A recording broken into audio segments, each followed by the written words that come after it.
New data shows a surge in women choosing to leave their jobs. The Bureau of Labor Statistics estimates 450,000 women quit between January and August of this year. That is the biggest exodus since the pandemic. So we're talking about women leaving the workforce. Going to get very interesting here.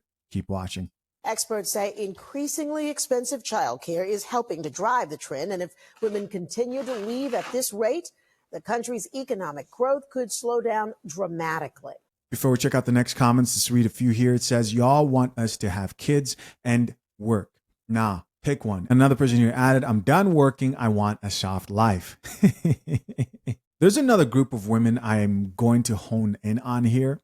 And believe it or not, it's not the women who are leaving the workforce because they can't afford daycare, which daycare is expensive, but it's the women who decided after experiencing life at home during the pandemic, I've decided, you know what?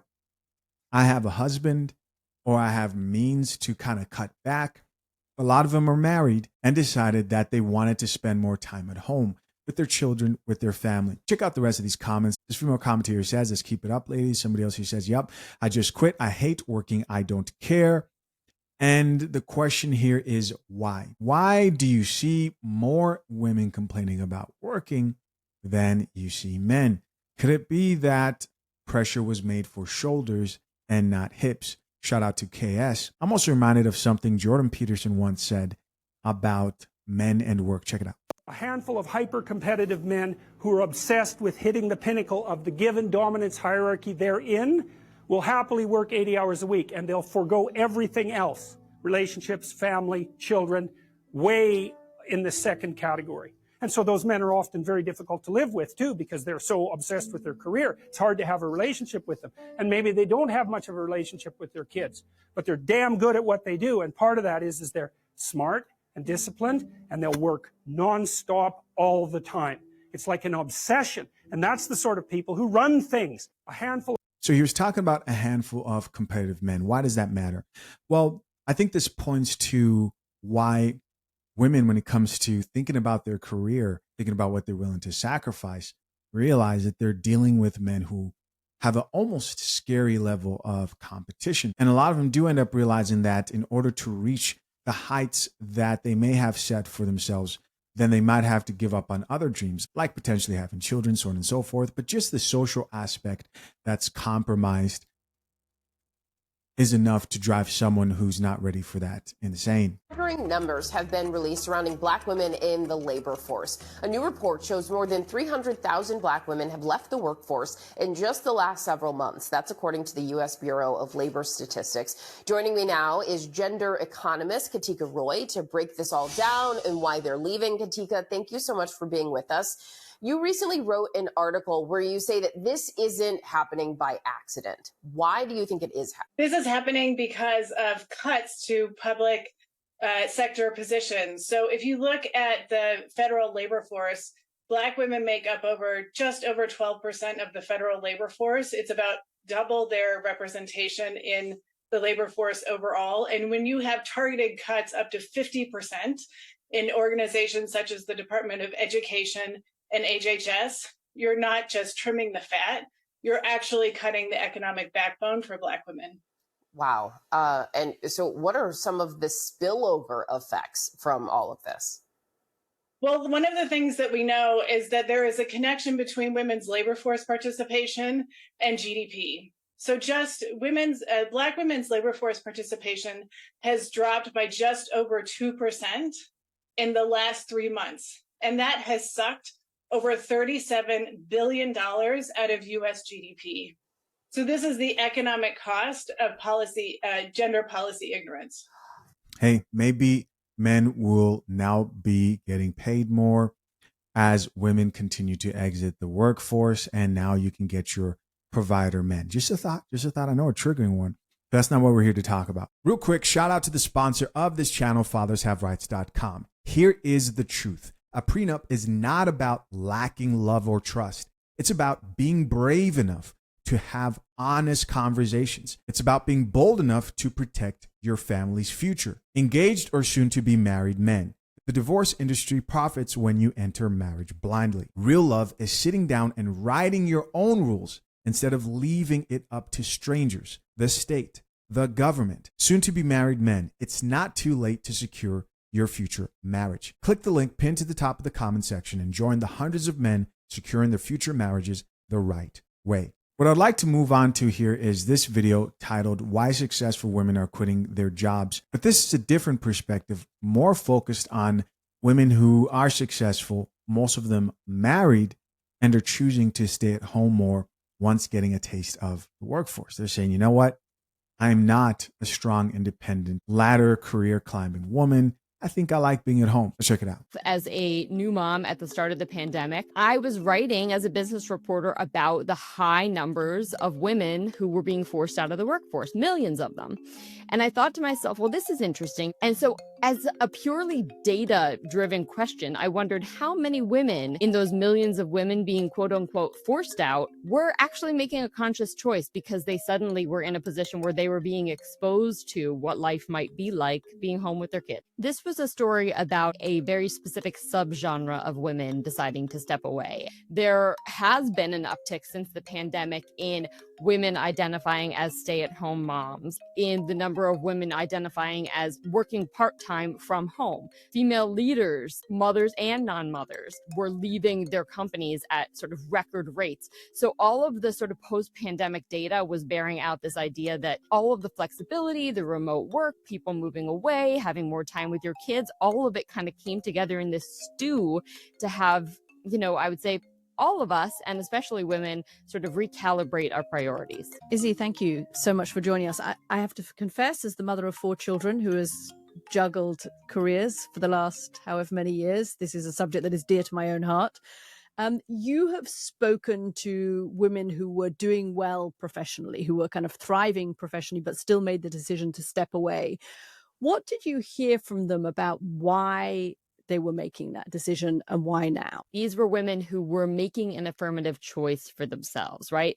There are so many other stories that could be told of women who have no choice, right? They either cannot afford childcare because it is wildly expensive, or they are among the many, many layoffs that we're seeing disproportionately impact women.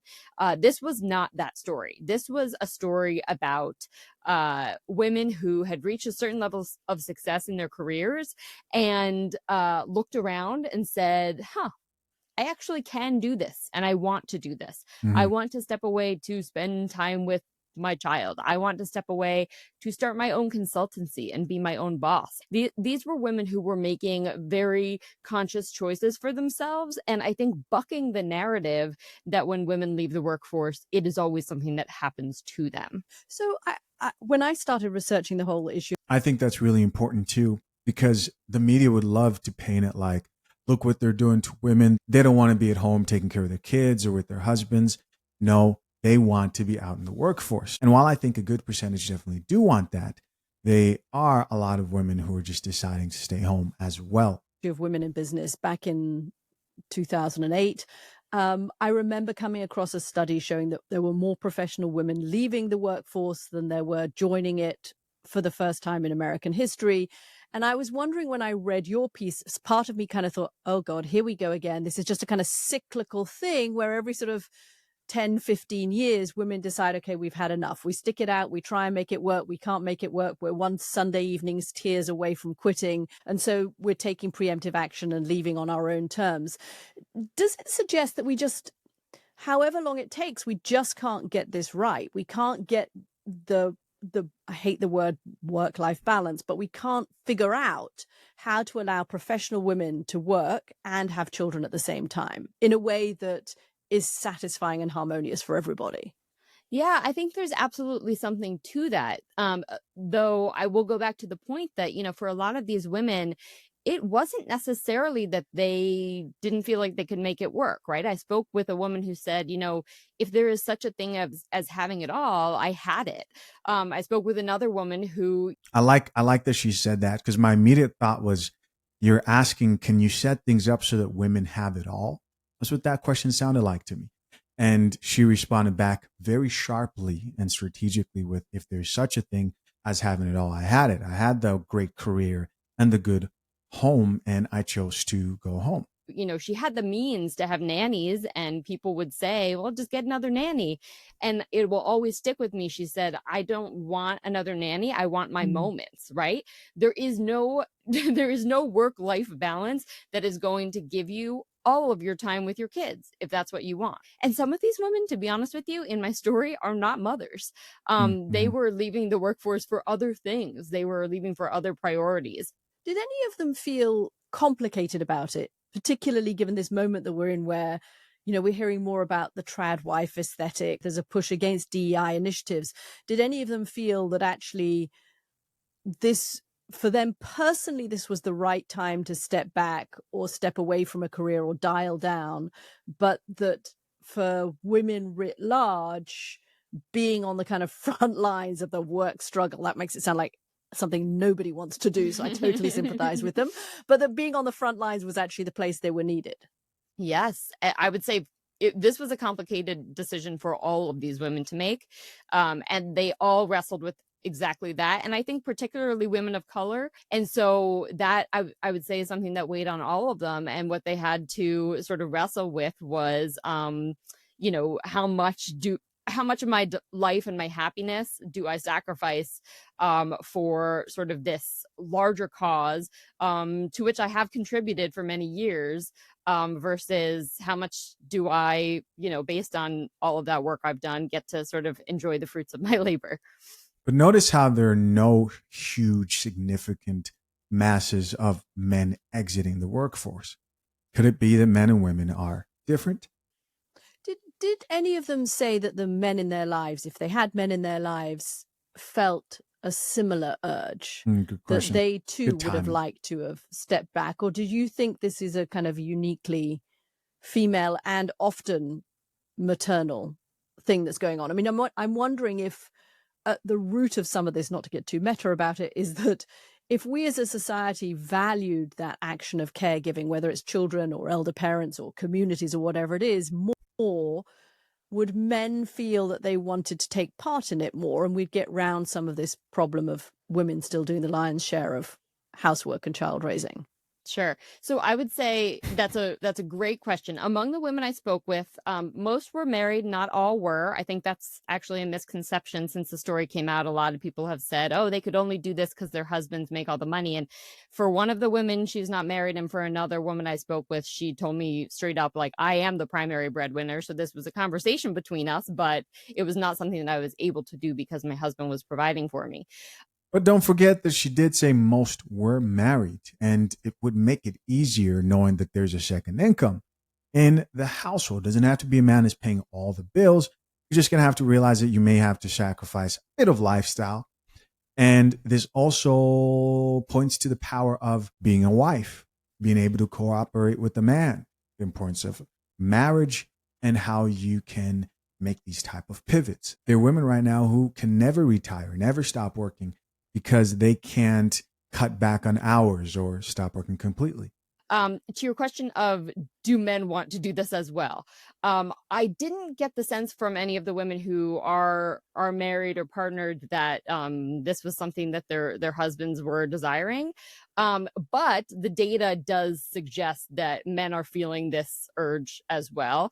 So I believe it was the McKinsey Lean In report, which showed that women were, you know, in increasing numbers since the pandemic, reducing their hours, taking less demanding jobs. They were doing that at much higher rates than men, but the percentage of men expressing that desire and making those choices was growing as well. I mean, clearly, and obviously, as you said earlier, there are lots of women for whom How much, though? this is not a choice at all, and they have, you know, they've got to work one, if not two jobs, just to make an income, that they don't have that option. That's the other sort of societal component of this, though. Obviously, the more women do choose to step back or step away from the dreaded career ladder, the more the men in their lives are going to make more money, and therefore the more the incentive will be for the woman to step back because the man is making more money, and so he is the one that should carry on working because they need his income. I mean, was that part of the kind of concern that this is a self-perpetuating thing, and that once they have stepped back, did any of them worry about if they wanted to step back in again and whether that would be possible? I love this question because, yes, I think all of these women worried about what happens to my career long term. I might want to do this for a few years. Do I want to do it forever? And that's where the storytelling element really comes in. That's why a lot of these women, you're seeing all of these confessionals on LinkedIn. That's how I found a lot of my subjects, people saying, kind of putting their stamp on this, not saying like, oh, I'm just not working. Oh, I'm a stay-at-home mom. But like, this is a move I'm making. And I talk. This is the power pause. The power pause, exactly what I'm getting to. And I can't take credit for that term. That is, that was coined by a woman named Neha Rush, who You say power pause? I'm making. And I talk. This is the power pause. The power pause, exactly what I'm getting to. And I can't take credit for that term. That is, that was coined by a woman named Neha Rush, who wrote a book of the same name. That book is specifically about motherhood and women taking a pause. But I think what Neha's getting at, and she puts it so eloquently, I hope I'll do the same, but is the idea that if all of us were to sort of societally accept that this can be a period of growth for women, that this is not them giving up, that this is not them being pushed out, that this is not them being a victim, that this is a move that they're making like any other career or personal move, then we can accept them back into the workforce in a way that like honors that. Is it? That's about it, guys. And on that last point, I don't really see, because I'm thinking who would shame those women? Well, I think if anybody would get shamed, it would probably be the feminist getting shamed for claiming that men and women are not different. And also it would be the feminist shaming these women for saying you're giving up, you're proving men right, you're sending us back. But overall, you do what's best for your life. I think this will continue and become more common. What do you guys think? Appreciate you. Hey guys, as always, I appreciate you for checking out yet another episode of the Coffee Pod. To my currently engaged or soon to be married men, if you need a prenup and would like a guide that shows you how to get a solid and legally binding prenuptial agreement, hit the link pinned to the top of the comment section and access your guide at fathershaverights.com today.